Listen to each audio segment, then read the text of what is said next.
Hello, everyone. I'm Karen MacNeil, author of The Wine Bible, and this is winespeed.com's People to Know, insider interviews with the most famous and important people in the wine business, and the most fascinating people in the wine business as well. And I am thrilled today to bring you Terry Theise, an expert on the boutique wines of Germany, Austria, and Champagne, which he imported over many years.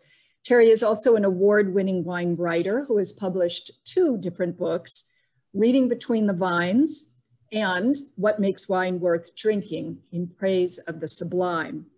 Over the course of his career, he has won the James Beard Foundation Outstanding Wine and Spirits Professional, Wine and Spirits Man of the Year Award, and Food and Wine Magazine's Importer of the Year. Welcome, Terry. Hi, Karen. Thanks for having me. Absolutely. I also got a trophy for attendance. I want to start with a little bit of history. And, I understand that your father worked for the US government. Mm-hmm. And as a result, you spent some formative years in Munich, in Germany.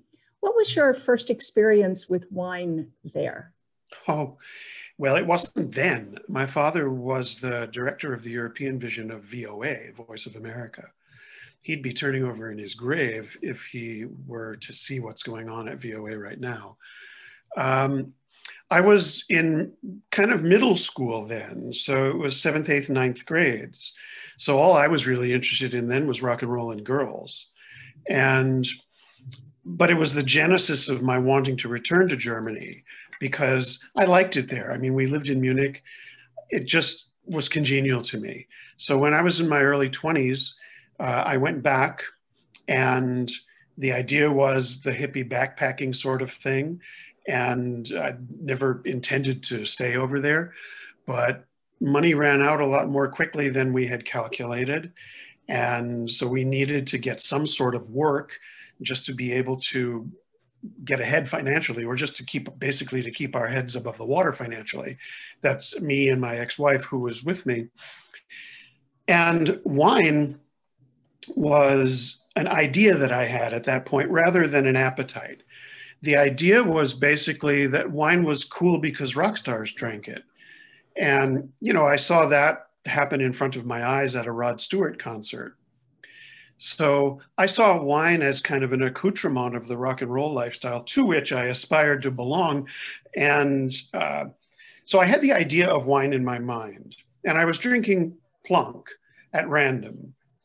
And I mean, you know how the progression of these things goes. I mean, you stumble onto something fascinating, and you don't know how you got there, but you're fascinated.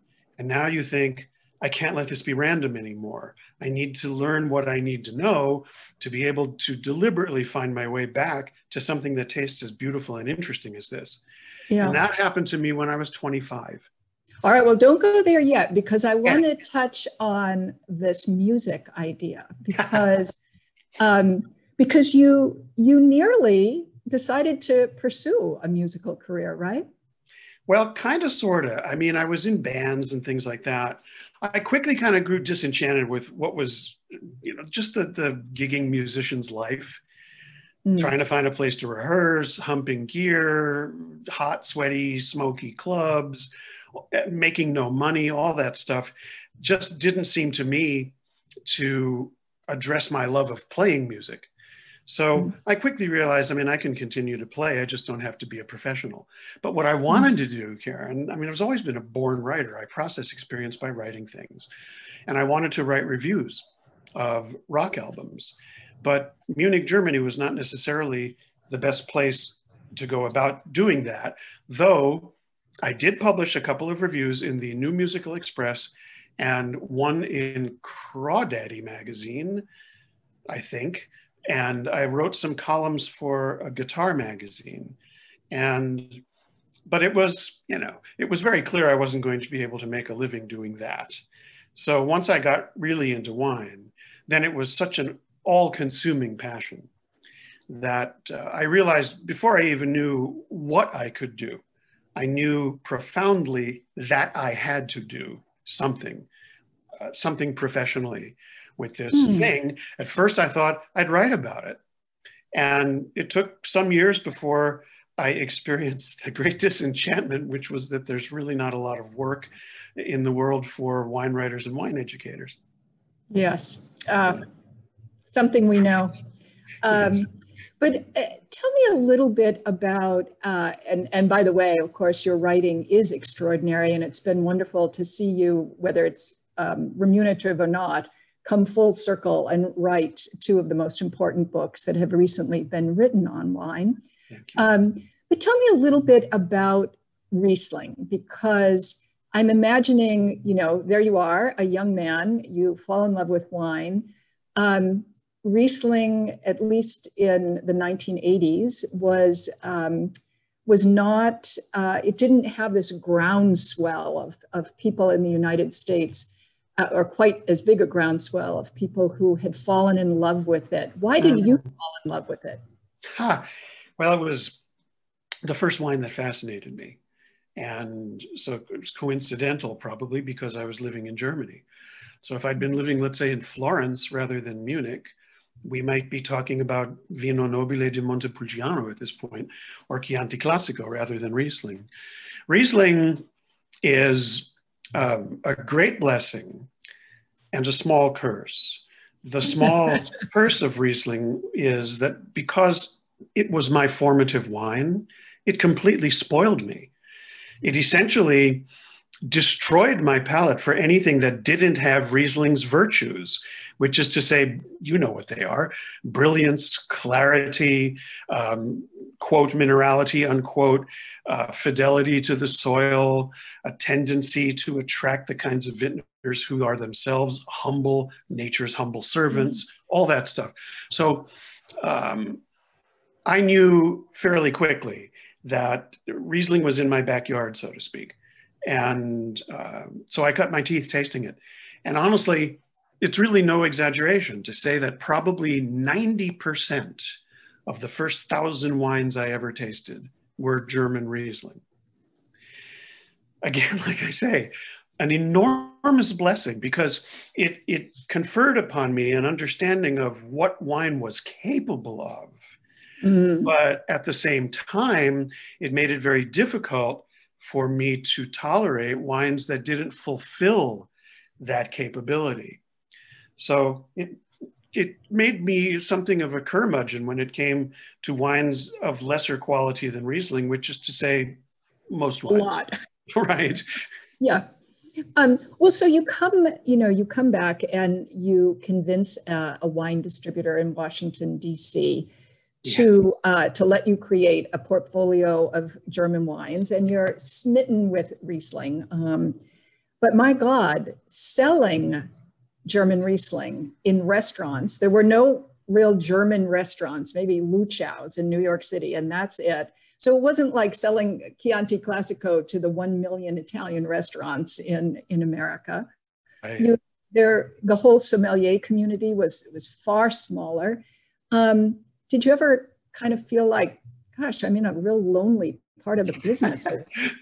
I was kind of too young and stupid to feel lonely at that point. I was so engaged with the passionate necessity of trying to convince people about these wines that if there was great indifference meeting my efforts, I wasn't really aware of it. I just was so driven.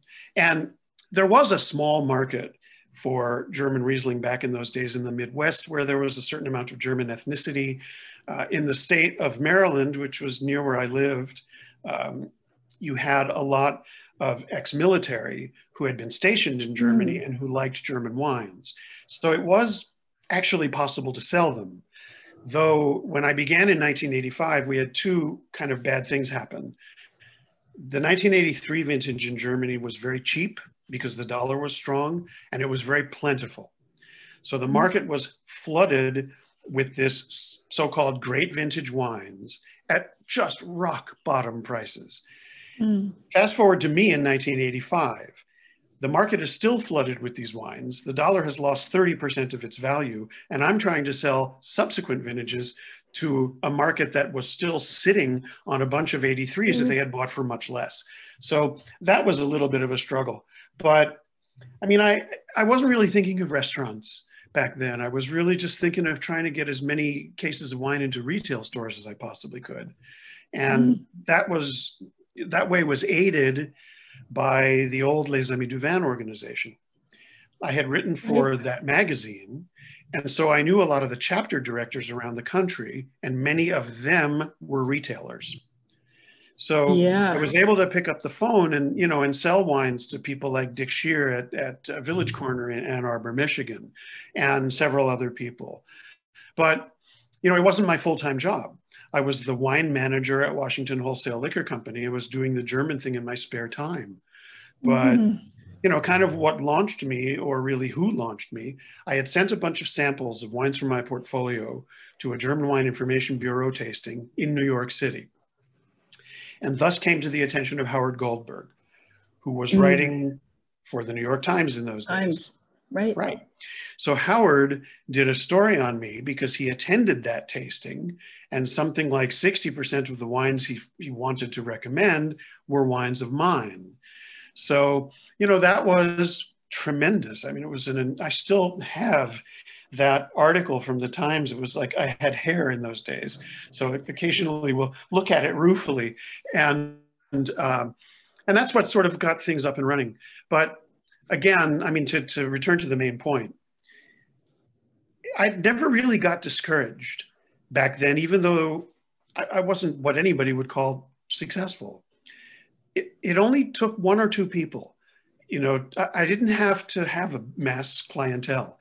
I needed to have 3 or 4 simpatico buyers who understood what I was trying to do and who felt like they could support a naive naif like I was.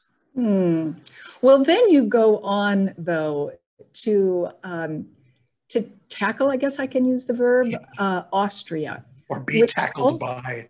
Yes, which also was virtually unknown when you began to import those wines. And then I think the people who knew you, myself included back then, thought, man, he goes for the underdogs. I don't know, Austria, okay. That's charitable, Karen. I think a lot of the people who knew me probably thought I had a screw loose. But was that logical for you? Did you feel like, okay, I mean, Austrians speak German. I mean, of course, the wines are so radically different, but was it a next logical step? I never really considered it in terms of logic. It was just another passion project, basically. I saw the wines as remarkable as indeed they were. And I saw a story that could be told. And that's always been something obviously very important to me. Maybe it has to do with my temperament as a writer, that, you know, not only am I selling bottles of wine or flavor delivery devices, but there's always got to be a larger story. Something that answers the question, why should I care at all about this, apart from how good the wines may happen to taste? So I looked at Austria back in the early 90s, and what I saw was a remarkable instance of an old world wine culture getting to reinvent itself. And this is not something that we ever see, really, or certainly it's something that I had never seen in those days. I mean, wine cultures were inventing themselves in the new world constantly, but in the old world, I mean, thanks in part to the wine scandal of 1985 in Austria, which completely basically was like a Chernobyl explosion there that flattened what had been the wine culture and enabled an entirely new wine culture to rise in its wake. So I had that story to tell. And I thought it was a profound story. And I knew the wines themselves, once I could get them into people's palates, would justify the story I was telling. And but I'll tell you, Austria was a tough row to hoe. There were times, I started doing Austria in 94, and there were times around 97, 98 where I sort of thought, I might just have to admit defeat on this. I was doing a little business, but not a lot. And then apropos of restaurants and sommeliers, you will recall in the very late 90s, this little sort of buzz of Vergruner Veltliner, which became the it grape variety for a couple of years, certainly among the young generation of sommeliers who needed something to hitch their horses to as they were coming of age in the industry. And I saw that as a short-term expedient to at least get some wine going and keep me afloat for a few more years. What I hoped would happen was that Gruner Veltliner would establish itself as a classic grape variety. Instead, it turned out to be an ephemeral, trendy grape variety. And so I had to start fighting the battle all over again in the early aughts. But whatever, you know, I mean, I wouldn't know an easy sale, honestly, if it bit me in the ass. I never had one. I wouldn't know what it felt like to have one. And I sort of sometimes feel like if I were ever working in categories or had ever worked in categories that were easy to sell, then my problem would be that I'd have thousands of competitors. As it was with Germany and Austria, I was one of only a very small handful of voices. Yes, but you know, it attracts a certain kind of attention. Who is this crazy guy? Yeah, that is true. But you were, you know, it occurs to me that you were not only, you know, swimming uphill because of Germany and Austria, but also if we all remember that time in America, the late 90s, this is a time when Robert Parker is very ascendant. Lots of wines that are getting attention are big, bold reds. Yep. America is very much in love with extraction. And here you were working in white wine, pretty much only white wine. I mean, obviously Austria produces some red wines as well, but you were known as a white wine guy. Definitely. And white wine had a bit of a, regrettably, a bit of a second class kind of, it wasn't seen as worthy of as big a scores, worthy of as much money, and worthy of essentially as much attention. So that must have been hard too. Yes and no. I mean, I did get good scores. I was Parkerized in right about 1990, which really catapulted my business since I then suddenly became a Parker commodity for a while. I owe a lot to Bob, actually. And I think that he did a lot to create the climate where us little artisan importers could flourish. And he doesn't get enough credit for that. However, to your main point, you're right. I was certainly in the minority. But that just clicked very neatly into a sprocket of my temperament that honestly went all the way back to high school. I was never one of the popular kids. I was one of the, you know, the nerds in advanced English classes. So I sort of figured, you know, it's my raison d'etre to be part and parcel of this little scrum of wine nerds who were struggling against the big prevailing style of these kind of steroidally enhanced bruiser wines. So, you know, I didn't need to sell to a mass market. I just needed to sell to enough others in the lunatic fringe that I would be able to cope and survive. And that's in effect really what I did. Then, you know, grower champagne. Yes, the third part of the triumvirate here. Yes. That's it. Grower champagne eventually kind of catapulted me to some place on the fringe of the mainstream. But that too was a struggle. You know, we started that in 1997. And we got a little bump with the millennium. And then we went into a very deep trough after the millennium because the champagne market essentially was just, you know, in a coma for a couple of years. But it was around 2003 that we started feeling like, okay, this thing is catching on. And again, it was a story to tell. Mm-hmm. I knew how good the wines were. I always knew how good the wines were. That was a given. You know, I had maybe an idiot faith in myself as a taster, but I knew I could deliver what was in the bottles. But with grower champagne, I just found it was just an utterly fascinating and compelling story to tell.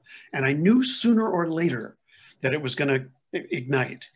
And then when it did, it grew so quickly, almost for me, shockingly quickly, because of course, it was France. It wasn't a German-speaking country, and it was champagne. So it had all the sex appeal that Germany and Austria didn't have. So, so it was something of a novelty to find myself sort of riding on the back of a success. I wasn't quite sure what to make of it, in fact. Yeah, I know it was a new phenomenon for you to feel immediately successful. I didn't know how it was supposed to feel. Yeah. How did you, I just want to ask this for a minute as going in a slightly different direction. Okay. How did you train your palate? How did you become and do you keep being a good taster? Well, I mean, some of it I think has to just be native ability and a certain cast of mind that encourages me to remember and to catalog information. So, and it also was tremendous help that when I got my German Riesling education, I got it sitting with producers. Oh. You know, because like I said, they were there in my backyards. So I was tasting the wines deliberately, in situ, one at a time, with the people who made them, over and over and over and over again. And I supplemented that, of course, with wines that I bought from merchants and retailers and so forth, and certainly a lot of what I was reading. But I didn't have the disadvantage of being sort of bludgeoned by wine. So I was able to assimilate it deliberately and bring my mind to the relationships among different wines. The nice thing about Riesling, of course, is that, you know, it was variations on a single theme, but Riesling is nothing if not variations on a single theme. And, you know, they're variations fundamentally based on terroir. So again, I had immediate and tangible access to all that information. It's a roundabout way of answering your question. I never really knew whether I had a good palate. I sort of felt eventually, as I made my way in the industry, that I probably had an average palate.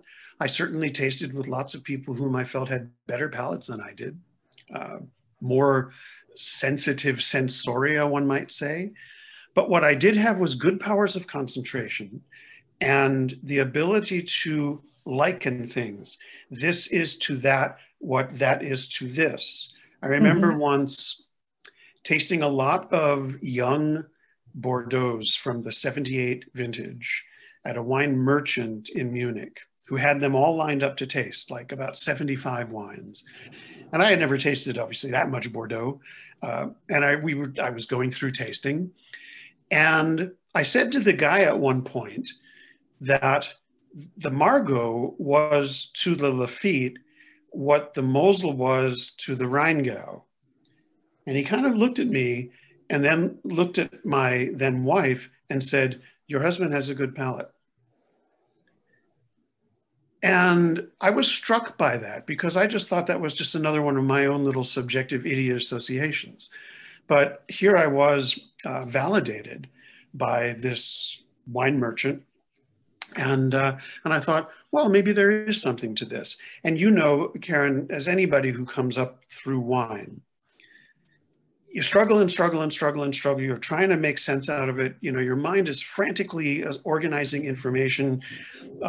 You're trying to at least even organize the zillion questions that you have about wine. And then suddenly one day, and I do think this happens suddenly, one day you realize, I have some answers now. I may even have more answers than I have questions. I'm starting to feel like my eyes are above the surface of the water. I can see how all this is organized. I still don't know a lot, but I know what I need to learn.